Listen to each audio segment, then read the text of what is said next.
Praise the Lord everyone. सबका जय मसीह की। मैं बिलीव करती हूँ आप लोग ब्लेस्ड होंगे, खुदावन में आनंदित होंगे और सचमुच खुदा की रूह पाक, उसकी ग्रेस आप लोगों के जीवनों में कार्य करेगी। उसकी रूह पाक आप लोगों को टच करेगी, आज़ाद करेगी और यह वचन आप लोगों के जीवनों में बोया जाएगा। और बाइबल कहती है कि जैसा तेरा विश्वास है वैसा तेरे साथ किया जाएगा। और मैं विश्वास करती हूँ उस जीवते परमेश्वर के ऊपर, जो आज कल और हर वक्त एक सा रहने वाला परमेश्वर है। उस परमेश्वर पर मैं विश्वास करती हूँ कि उसकी ग्रेस आज आपको छुएगी, टच करेगी और यह वचन आप लोगों के जीवनों में फल लेके आएगा। अब मैं उस पाक और पवित्र वचन को आपके लिए पढ़ती हूँ, जो वचन हमें परमेश्वर के दास अपोस्टल अंकुर यूसुफ नरूला जी द्वारा और परमेश्वर की दासी पास्टर सोनिया यूसुफ नरूला जी द्वारा दिया जाता है। और मैं जिंदा वचन को आपके लिए पढ़ती हूँ। भेंट एक आशीष का मार्ग, जैसे कि पवित्र बाइबल नीति वचन 18 की 16 आयत में लिखा है, भेंट मनुष्य के लिए मार्ग खोल देती है और उससे बड़े लोगों के सामने पहुंचाती है। आमीन। मेरे प्रियो, परमेश्वर का वचन कहता है कि यहोवा तुम्हें उत्तम पदार्थ देगा और तुम्हारी भूमि अच्छी उपज देगी।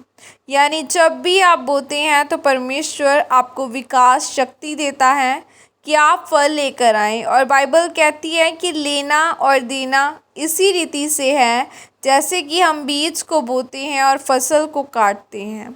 भेंट आपको जीवन में बड़े काम करती है और परमेश्वर ने समय समय पर उन लोगों को, जो लोग अभी भी गरीबी और बंधुआई में है, उनसे वायदा किया है कि मैं तुझे ऊंचा ठहराऊंगा।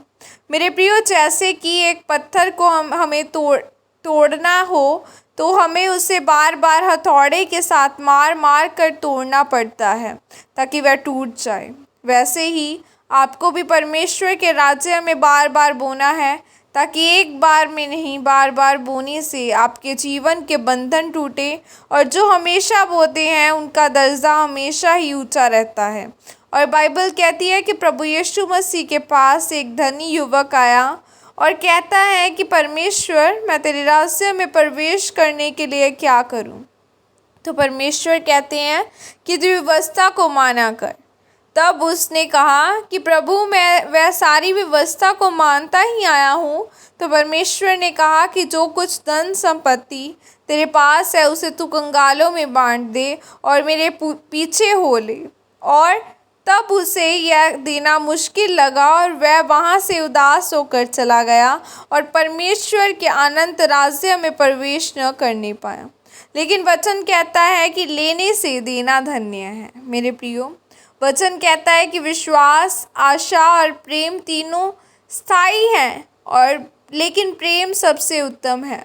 आप अपने प्रेम को कैसे दिखा सकते हैं? जब आप किसी को कुछ उत्तम और अलग देते हैं जिसके द्वारा आप अपना प्रेम दर्शा सकते हैं। वैसे ही यदि आप परमेश्वर से प्रेम करते हैं तो आप अपने बोने के द्वारा परमेश्वर से प्रेम करते हैं, और आप अपने बोने के द्वारा परमेश्वर को प्रसन्न करें कि वही आपका उद्धारकर्ता परमेश्वर और वह ही सब कुछ करने की सामर्थ्य रखता है। इसीलिए मेरे प्रियो, अगर आप परमेश्वर से तमाम आशीषों को लेना चाहते हैं तो परमेश्वर के घर में बोना सीखें, ताकि परमेश्वर भी आपको उत्तम दे सके, आपको ऊंचा कर सके। आमीन।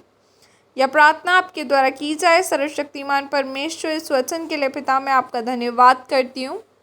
और पिता, मैं प्रार्थना करती हूँ कि मैं आपके पवित्र वचनों को नहीं तोड़ूंगी। प्रभु यीशु मसीह के सामर्थ्य नाम में मांगती हूँ। आमीन आमीन। हालेलुया। आज आप अपने बोने के द्वारा, अपनी प्रार्थना के द्वारा, अपनी वचन के द्वारा, अपने सुसमाचार के द्वारा परमेश्वर को प्रसन्न कर सकते हैं। बोना है तो उत्तम बो कि खुदावन आपको देख सके, आपकी दुआओं को सुन सके। अपना बेस्ट दो परमेश्वर, क्योंकि उसने भी हमें अपना बेस्ट दिया। उसने भी परवाह नहीं की, उसने भी अपना इकलौता दिया, उसने भी अपना आप कुर्बान किया और वो हमारे लिए ही मारा गया, गाड़ा गया और तीसरे दिन मुर्दों में से जी उठा। और उसी के जी उठने के कारण आज हम सीखते हैं, आज आप सुन पा रहे हैं, आज हम खुदावन के बड़े बड़े कार्य होते हुए देख पा रहे हैं, क्योंकि वो जीवता परमेश्वर है।